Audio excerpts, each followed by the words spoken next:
Parkinson va harakat buzilishi kasalliklarida jismoniy mashq va fizioterapiyaning o'rni fizioterapiya, qo'l oyoqlarga massaj yoki jismoniy mashqlar qilish bu belgilarni dorilar bilan birgalikda korreksiya qilish imkonini beradi. Assalomu alaykum hurmatli kuzatuvchilar. Bugun biz Parkinson va harakat buzilishi kasalliklarida jismoniy mashq va fizioterapiyaning o'rni haqida gaplashib o'tamiz.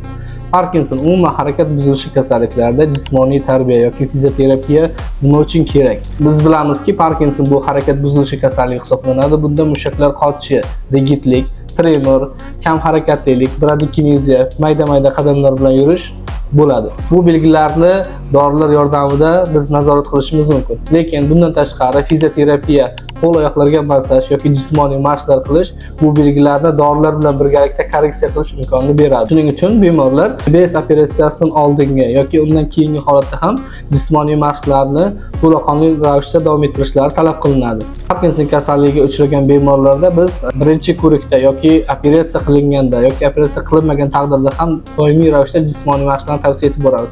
Bu ularga mushaklardagi harakatni yengillashtirishga, balans yo'qolishi yoki chayqalish kabi belgilarni kamaytirishga yordam beradi. Shuning uchun bemorlar doimiy ravishda ertalab va kechqurunlari kamida 1 soatdan jismoniy mashqlar yoki fizioterapiya mashqlarini bajarishi kerak bo'ladi.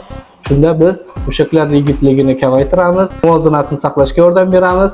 Parkinson kasalligida bosh miyaga chip o'rnatish operatsiyasidan keyin ham bemor jismoniy mashqlarni davom ettirishi doimiy ravishda nazorat qilinadi.